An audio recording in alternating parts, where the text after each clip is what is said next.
Jaya Vishnu Prabhupada,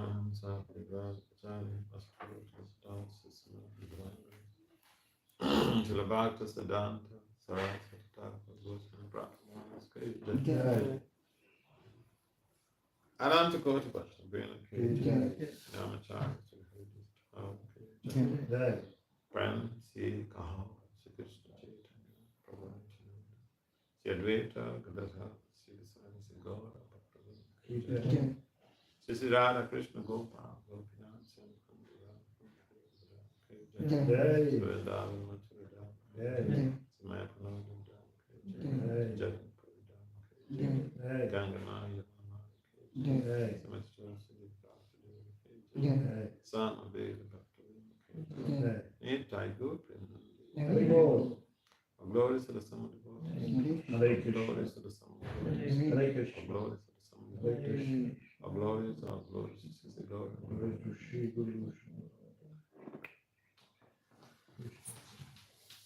Om Namo Bhagavate Vasudevaya.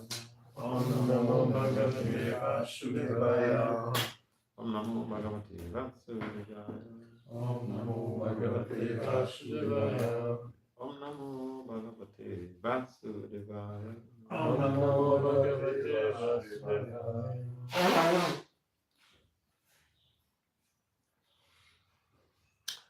Jaya Jaya Sri Chaitanya Jaya Nityananda Jaya Krishna Chanda Jaya Gaura Bhakta. Jaya Jaya Sri Chaitanya Jaya Nityananda Jaya Krishna Jaya Gaura Bhakta. Jaya Jaya Sri Chaitanya Jaya Nityananda Jaya Krishna Jaya Gaura Bhakta. Jaya Jaya Sri Chaitanya Jaya Nityananda Jaya Krishna Jaya Gaura Bhakta. Jaya Jaya Sri Chaitanya Jaya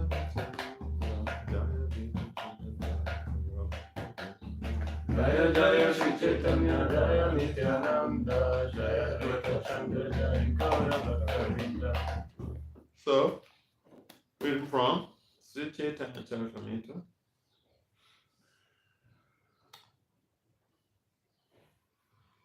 Adi Lila, chapter 10, text 108.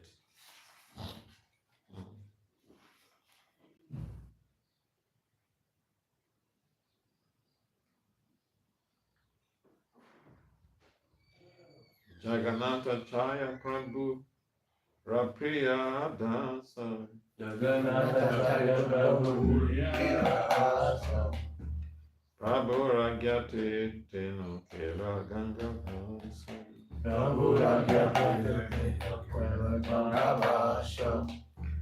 Jagannatha Chaya Prabhu Rapriya Dasa Jagannatha Charya Prabhu Priya Daso Prabhu Ragyate Teno Kela Ganga Rasa Prabhu Rakhyate Mukha Gangavaso Jagannatha Chaya Prabhu Rapriya Dasa Jagannatha Charya Prabhu Priya Daso Prabhu Ragyate Teno Kela Ganga Rasa Prabhu Rakhyate Gangavaso. So what translation? And translation proposed by Divine Grace from Parnachara.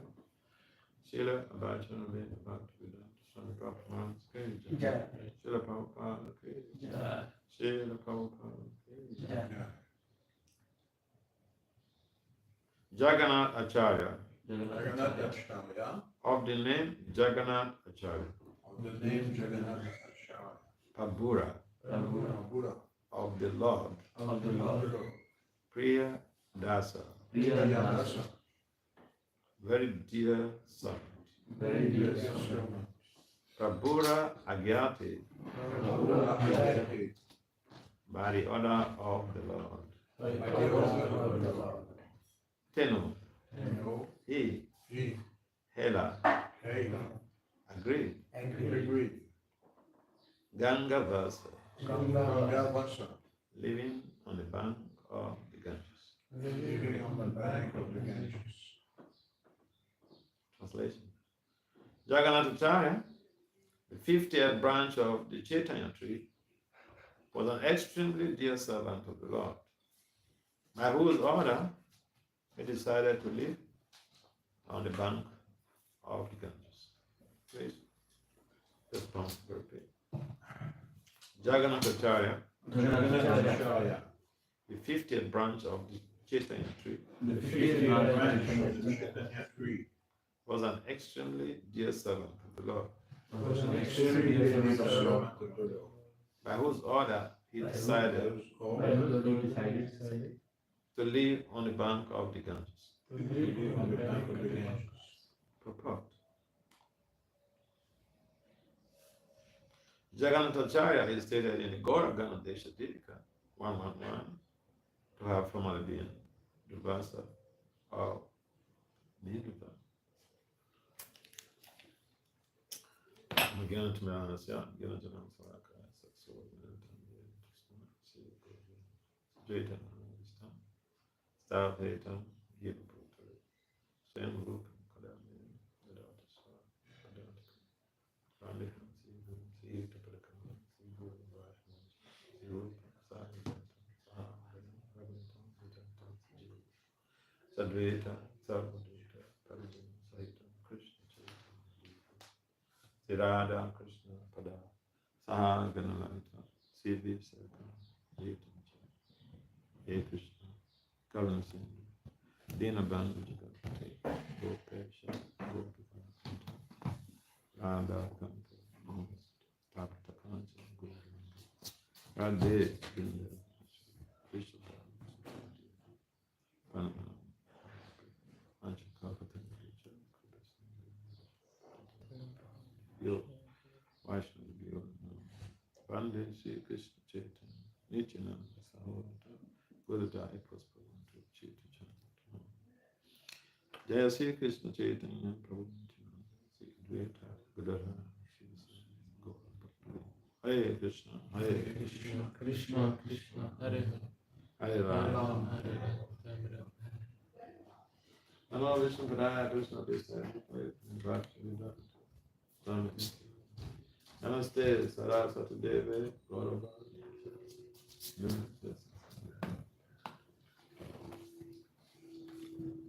So, welcome everyone for coming.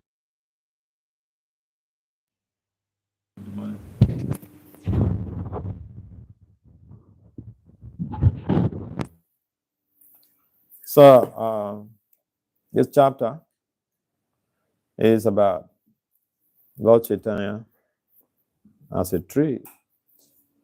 Lord Chaitanya referred to here as a tree, which basically implies it's an analogy. So, to be able to explain a literature or to interpret a literature, writers or authors, they have different ways of portraying the ideas to the reader or to the public. And one of those ways is to use analogies in writing or use analogies in speaking. In that way, you can relate to the scenario or you can relate to that very event because the analogy has to do with something that you're familiar with, not something abstract.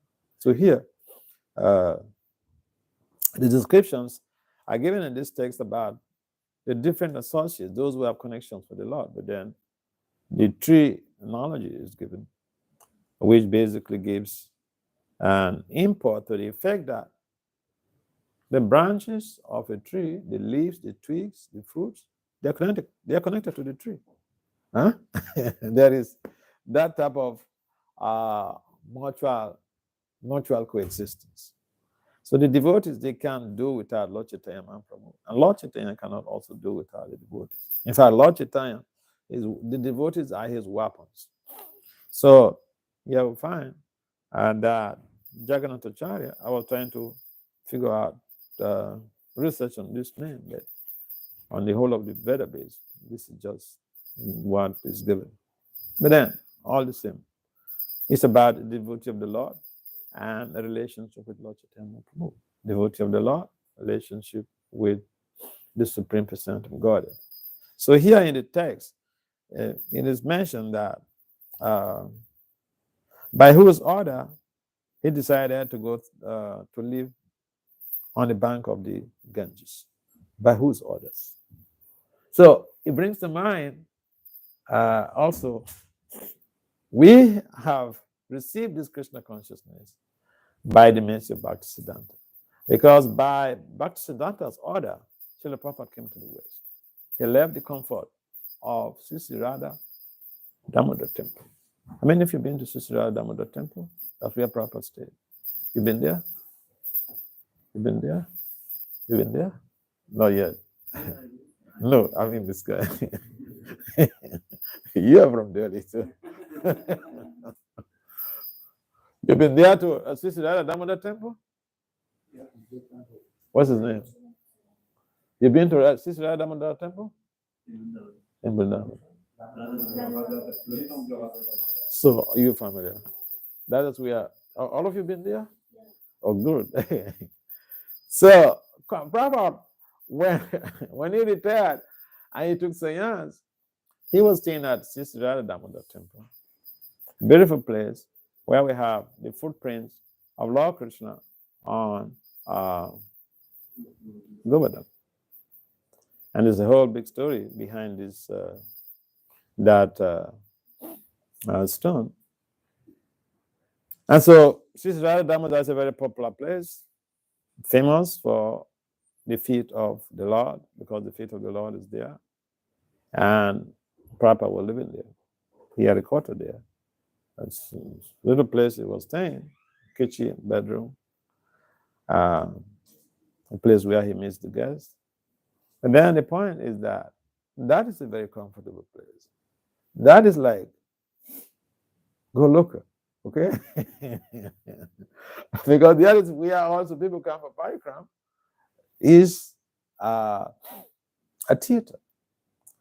But Prabhupada left the comfort of Sri Radha Damodar Temple and came to the West. Why? By the order of his spiritual master. So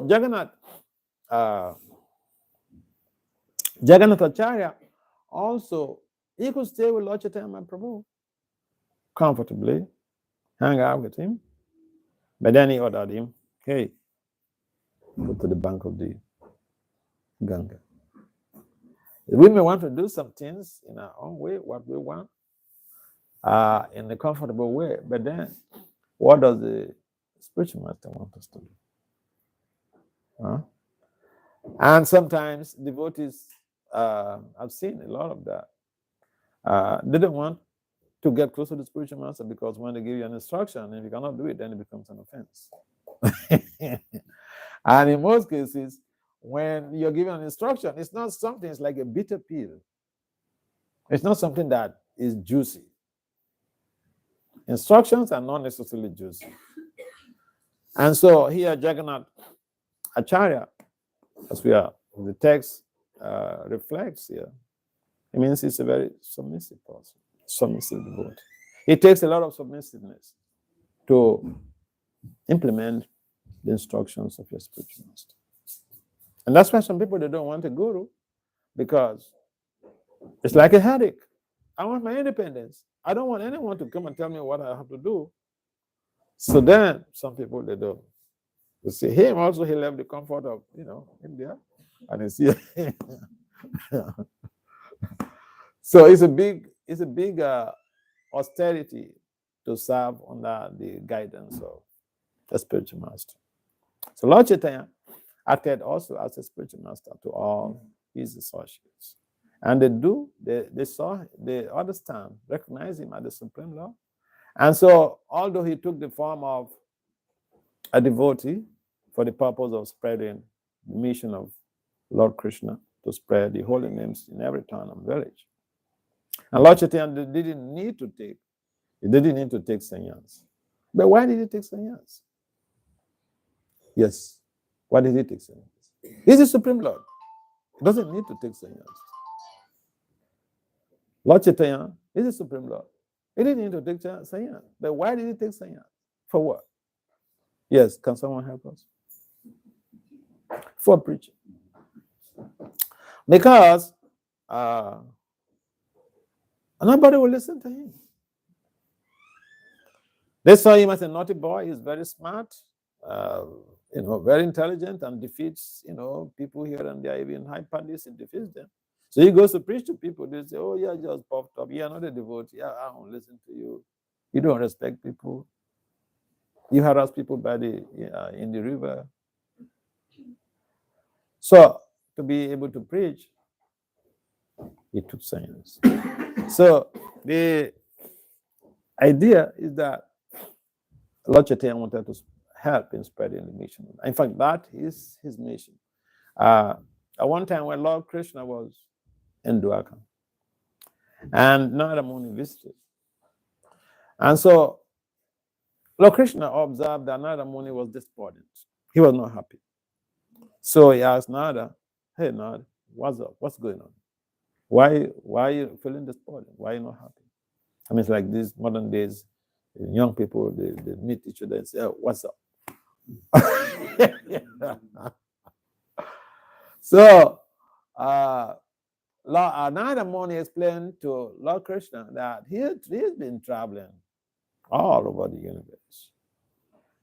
And what is saddening was that he couldn't find any single place where people gathered and were glorifying the Lord. There's all types of meritorious activities going on. Marriages, big weddings, and all this type of stuff. He said, the world is plunging down. And so that's why I'm distressed. And so Lord Krishna said, all right, I'll placate you. I'll personally come. I will take birth as the devotee and personally spread my holy names. So the mission of Lord Chaitanya is to spread Krishna consciousness, to spread the holy names. So that is also our business. Our business is not just to read the philosophy, and then we have so much of high information, high spiritual information, and we keep it to ourselves. No. Our business, in fact, our main business is preaching. Our main business is Hare. And that's what Lord Chaitanya came to inaugurate. Why did Lord Chaitanya not simply tell people, stay in your homes, in your rooms, and you chant 64 rounds, you chant 108 rounds? Why did he inaugurate the Sankirtan movement? Sankirtan movement means congregational chanting, people coming together to chant. Well, we come every morning. It starts with 4:30, and Practically the whole day, we have all of this coming together to chant. Why did Lord Chaitanya inaugurate the Sankirtan movement? Why not just give the mantra to let people know this mantra, the power of this mantra, the efficacy of this mantra, and people should just individually chant in their homes? Why coming together? For what? Yes, Bolo. Can someone help us? Sankirtan has more power. Hmm? Sankirtan has more power than the individual chanting. How do you know?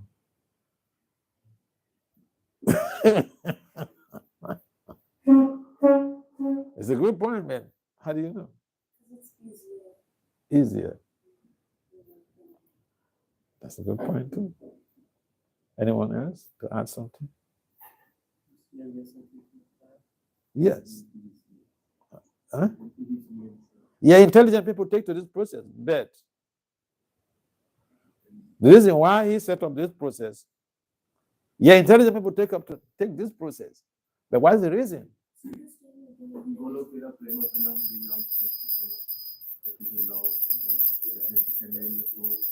Jai. Sisi Radha Parisisvara Mandir. Jai. So, yeah, Golokera Premadan. This is an import from the spiritual world. And anybody can take part. Yes. And that's a fallen, so directly easy method. Easy method. Yes, Martin. To stay motivated. To stay motivated. Yeah, these are all, powerful points. Essentially, Lord Chaitanya founded this movement on the basis of science. You know how? Because coming together, the congregational chanting, the Sankirtan movement, is founded on the basis of science.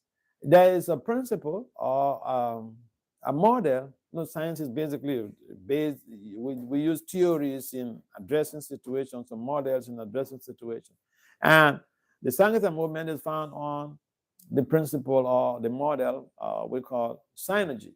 Synergy is a scientific principle which implies that when two or more people come to do a particular thing, the result is always greater than individuals doing that same thing and bringing the results together. So he said, yeah, come together and do this because the result will always be greater based on science.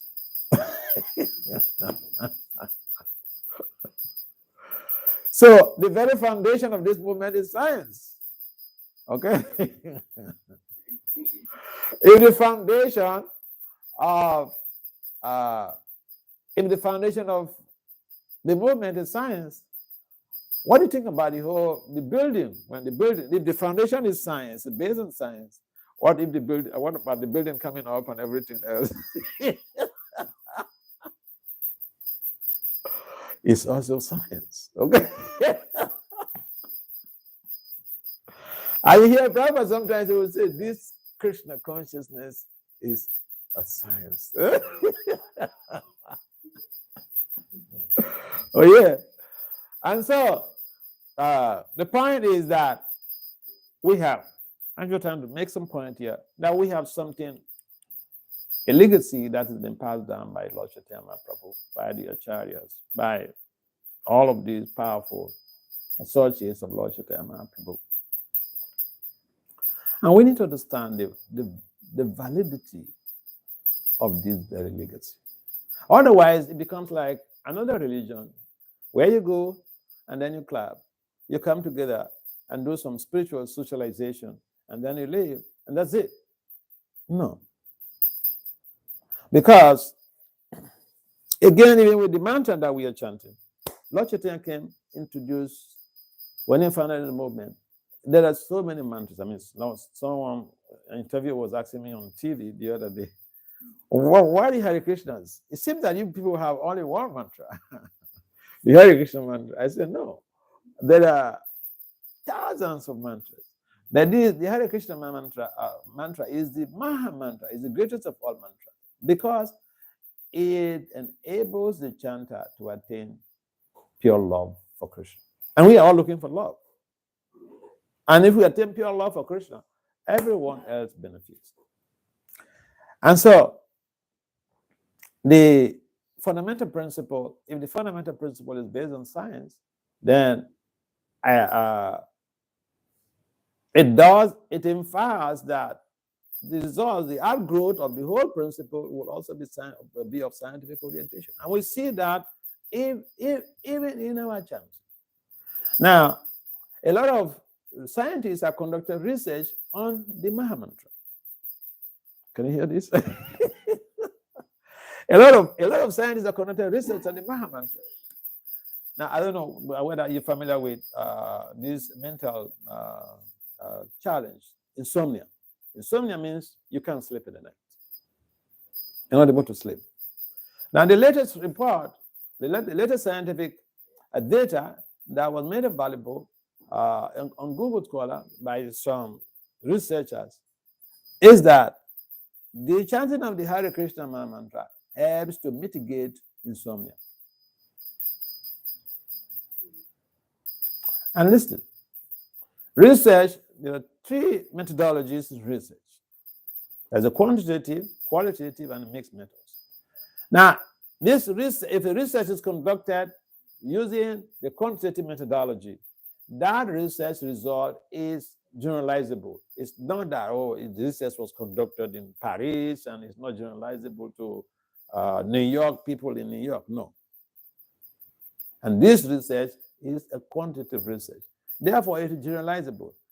If somebody is suffering from insomnia, by chanting this Mahamantra, he could have a positive change. But that is not the purpose of the chanting. The purpose of the chanting is Krishna Prema Puma Tuma, to attain pure love for Krishna. So these other stuff that come along, they are basically like if you undergo a chemotherapy to deal with cancer situation. A chemotherapy will always bring about very grave adverse effects. Some people, they lose their hair, all this stuff. So the chanting that was inaugurated by Lord Chaitanya Mahaprabhu, it also has side effects. But the side effects are good ones. And one of them is that it helps to mitigate insomnia. So the associates of Lord Chaitanya Mahaprabhu, they are not just blind people. They are highly learned personalities. And so here it is mentioned that Jagannath Pandit was formerly Durvasa of Nirvana. So you know Durvasa. Is this a common person in the street? No. And so we need to understand what we have so that we can appreciate. If we have something, we don't know the value, we may not appreciate it. And we may not even take seriously, we may not even take it seriously. And therefore, I was in a meeting with some family from Calcutta, and their son is doing a postdoctoral studies in Sweden with his wife there. And so the family in Calcutta, they connected with this boy and his wife, and we were, having some meeting. And one of the things that came up was why we have to do all these things. What the hell with all this sacrifice of Hare Krishna, chanting Hare Krishna, service, for what? What's the benefit? What do we stand to gain? Because people are doing something they want to know. What is the benefit?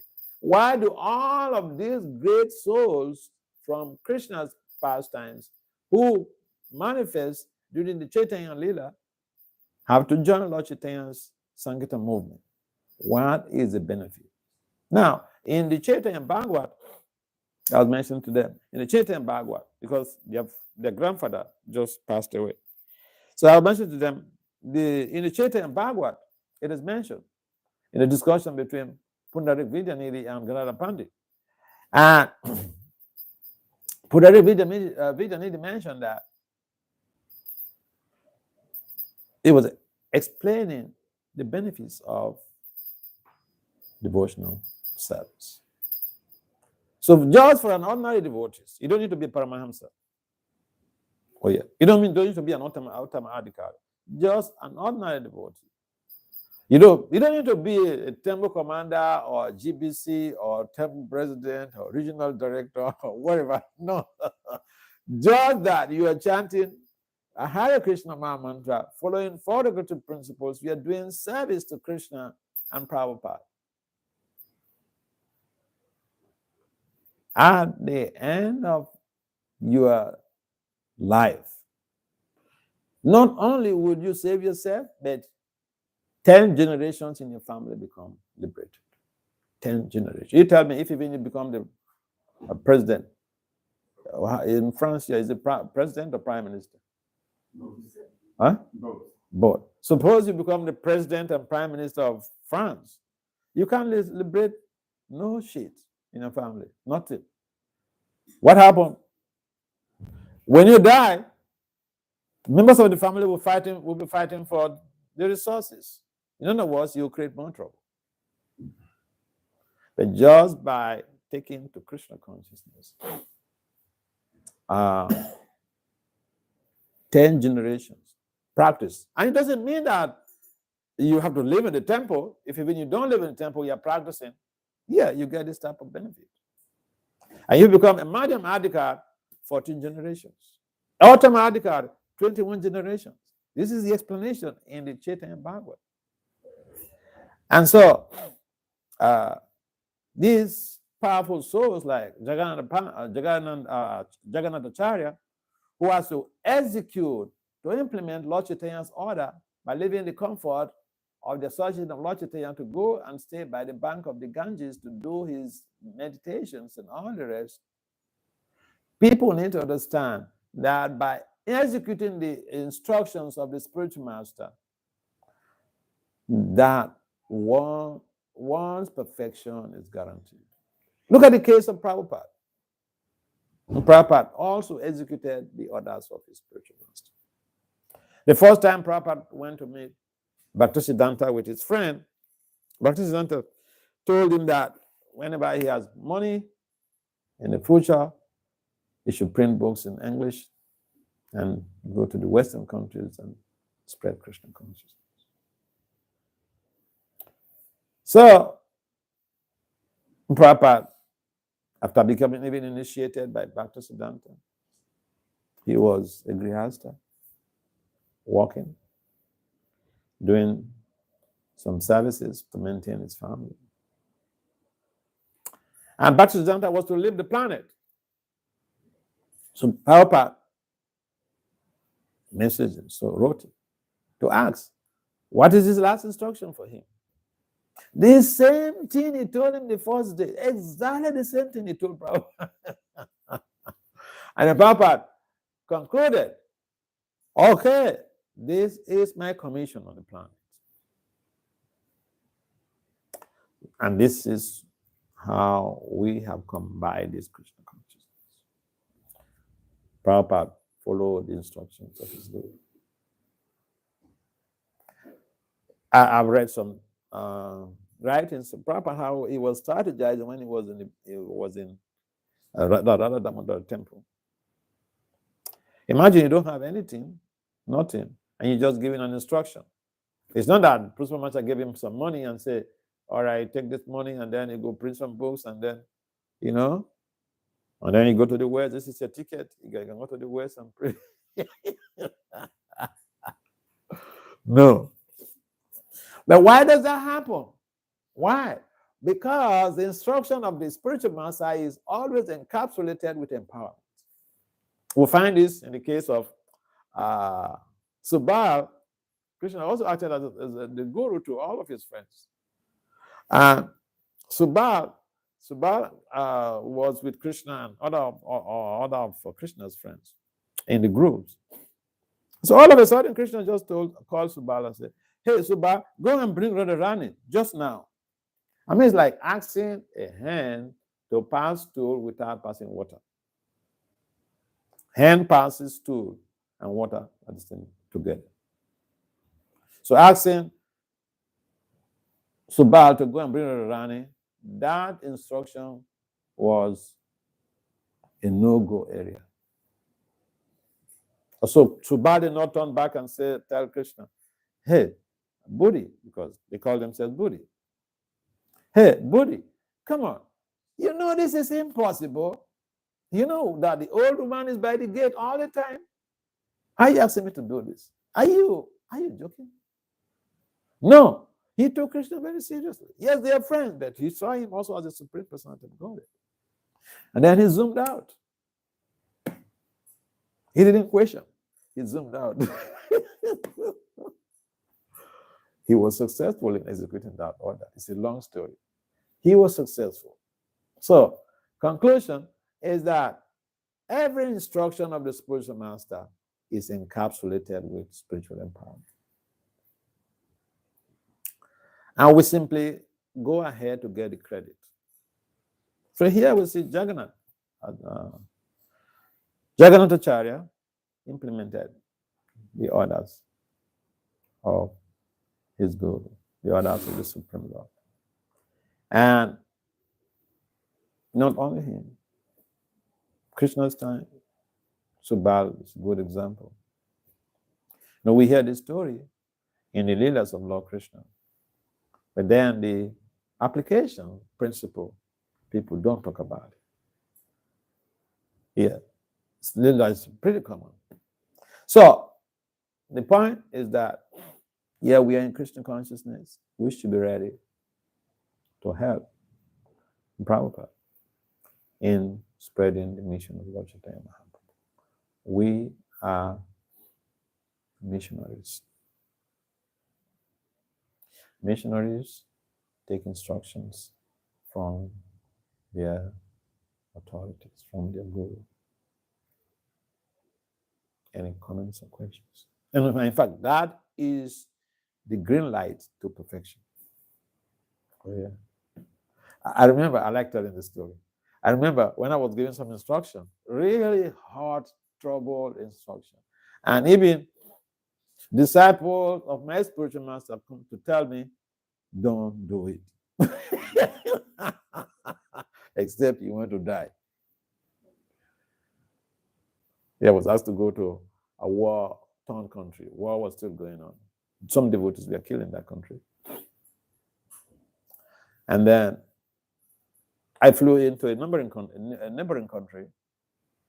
There was a temple also there. So I stayed with those devotees to try to verify what's going on in that neighboring country, where war was going on.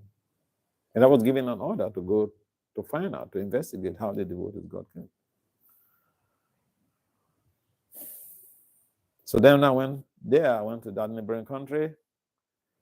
The president, who is also a disciple of my spiritual master, he sat me down and gave me a lecture why I shouldn't go, except I want to die.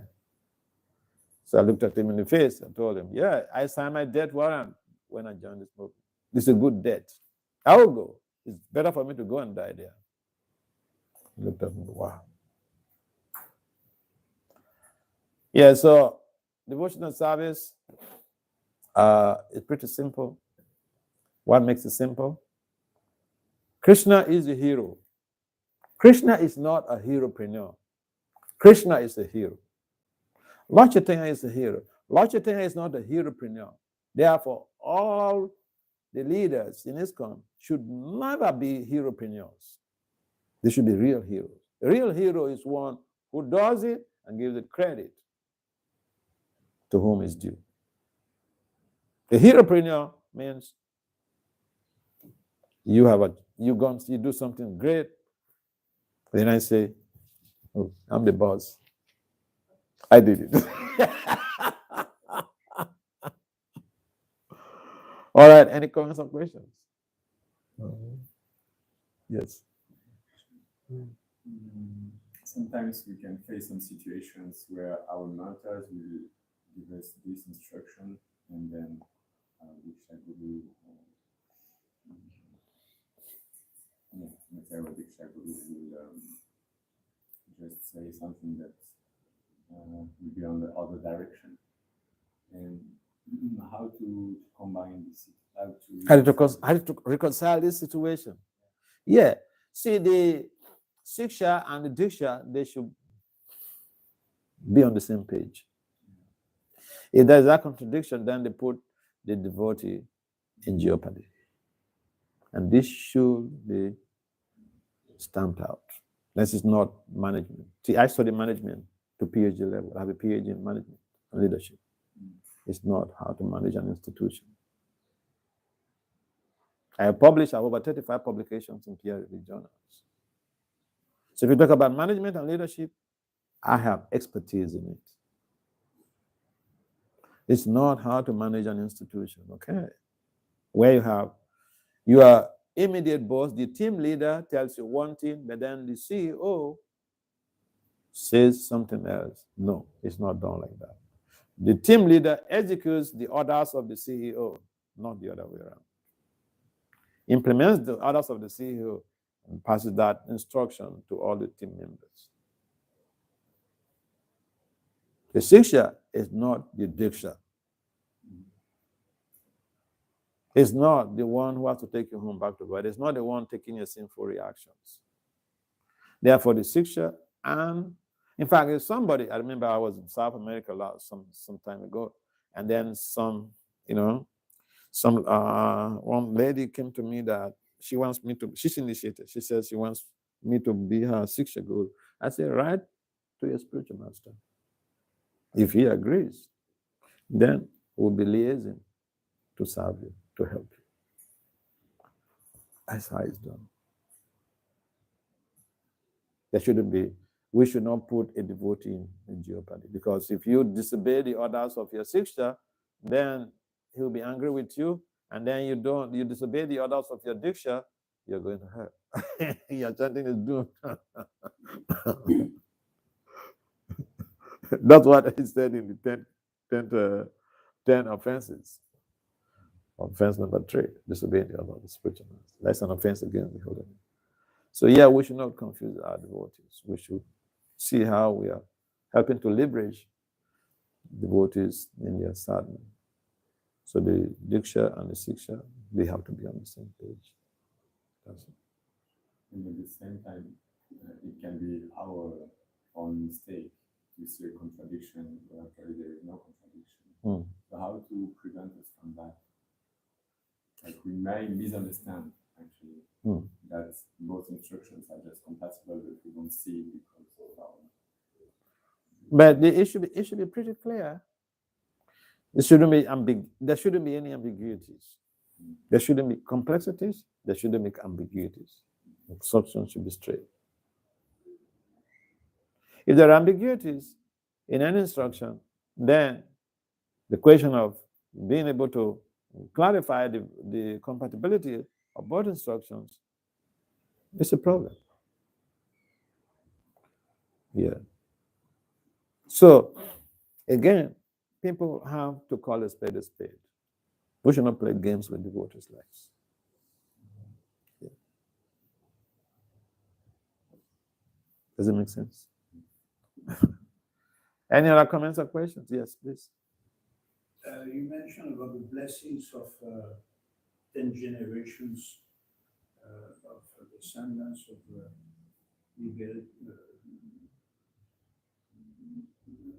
devotee can be liberating 10 generations. And not me. This is what is stated in the Gita and Bhagavad. But you mentioned, I didn't really understand. It's Chaitanya Bhagavad, the blessing.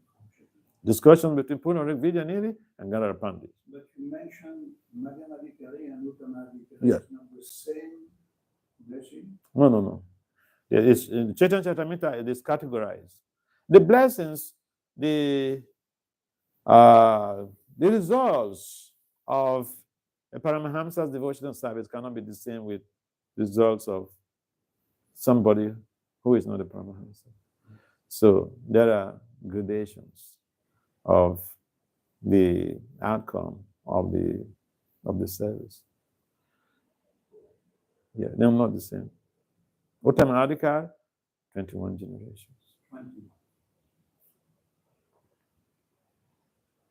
The last point of questions? Yes, please.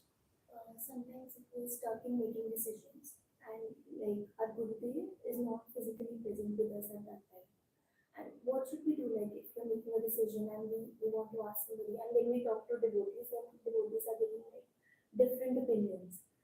Then what should we do? Because we feel like stuck and we don't know what move to make. And we really need a spiritual master, but it's not possible to connect with the spiritual master at that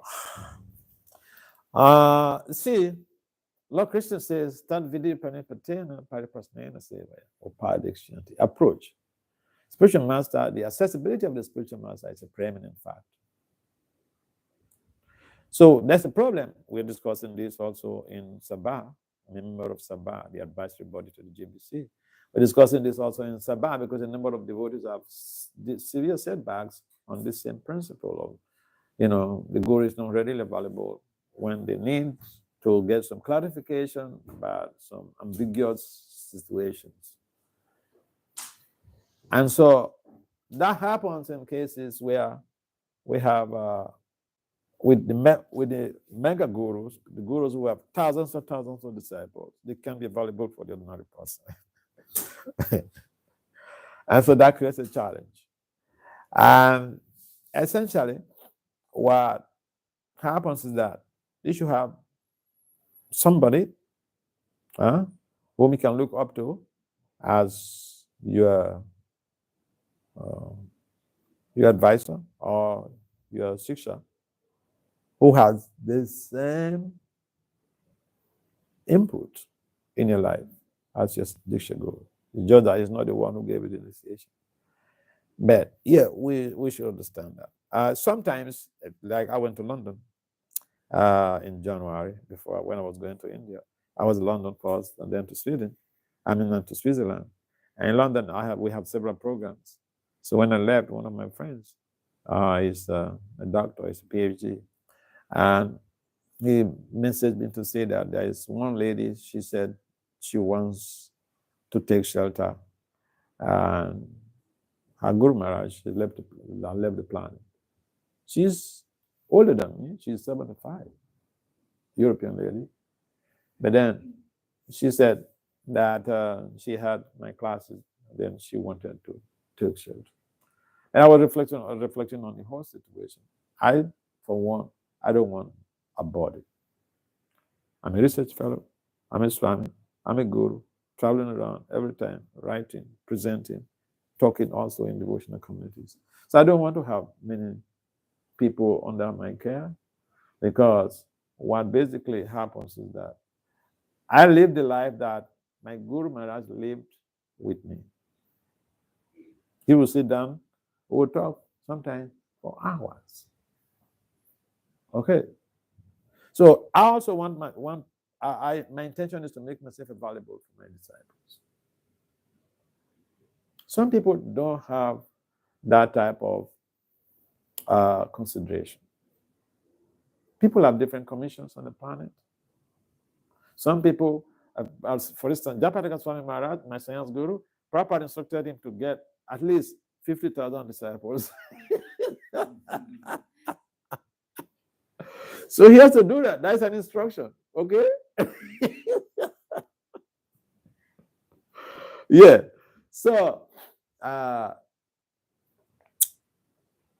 every guru has a particular commission on the planet. We have the same mission, but our commissions are different. Some people have to focus on reclaiming souls, and some people have to focus on different areas of preaching, bringing people to Krishna consciousness. I give an example. My spiritual master instructed me to go and preach to professors. So I traveled around. Yes, I gave talk with devotees in the communities and give classes, but my main focus is that. So as I've been traveling, I've been like on March 29, I did something that was just really exponential in academia. And I made 5 presentations one day at Oxford conference. And so the professors, they were like, where is this guy coming from? So my point is that, like I was mentioning earlier, if you execute the orders of your guru, you are not really the doer. You are just going to go ahead to get the credit. That everything has already been done. I mean, it's like Lord Krishna told Arjuna, he was hesitant to fight. At some point, he just has to convince Arjuna, look, if even you don't kill them, they are already dead. I've done the whole job, you just go get the credit. So Arjuna was with Krishna face to face. As his guru, he was talking to him face to face. I mean, this sometimes, is a little bit difficult for devotees to understand what it takes to be a disciple. A disciple is like a father. I mean, a father and child relationship. You should have access to your father. Is it not? Because that creates interpersonal relationships. I remember when one of my disciples, where she was schooling in Manchester, and so that time she was like 19 years old. And then, she wrote me a message one time on WhatsApp and said, Maharaj, if you have any instructions for me, you send it to me directly. I don't want 19 years old. She said, I don't want any middle person in my relationship with you.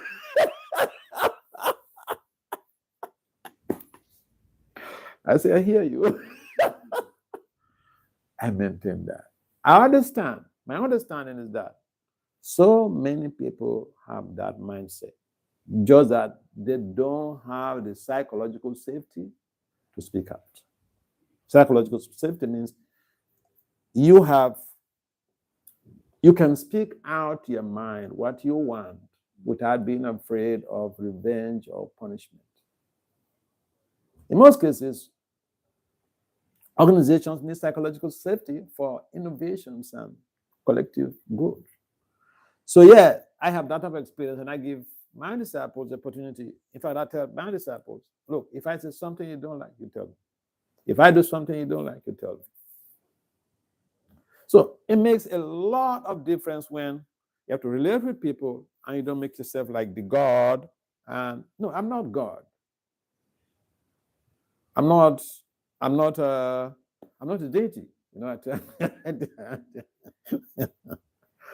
So the point is that we have to see how, like, back to your question, we have to see how you're serving. See, our discipline association is mainly dominated by Siksha. So when we have a strong Siksha who has the same vision as your Diksha, then he'll be able to give you, come to the rescue when you're at a crossroad with decision making. But again, when you say decision making, devotional decision making or professional decision making, you have to also understand that. If someone is not, say, for instance, a professional, is not an electrical or a mechanical engineer, and you want to make a decision about a mechanical engineering project, you can't go and meet your Siksha guru and ask, because he doesn't know anything about that. Okay?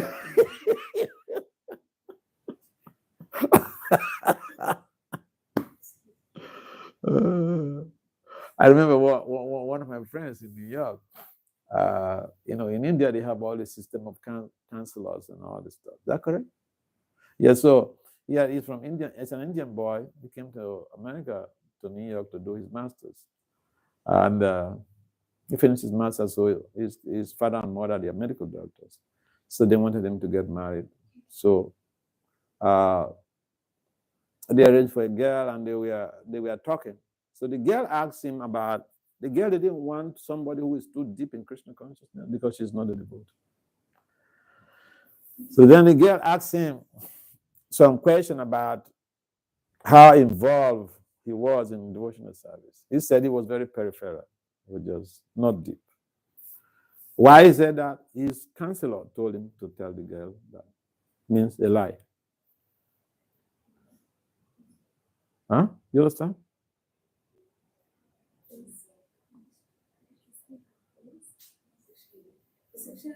The counselor.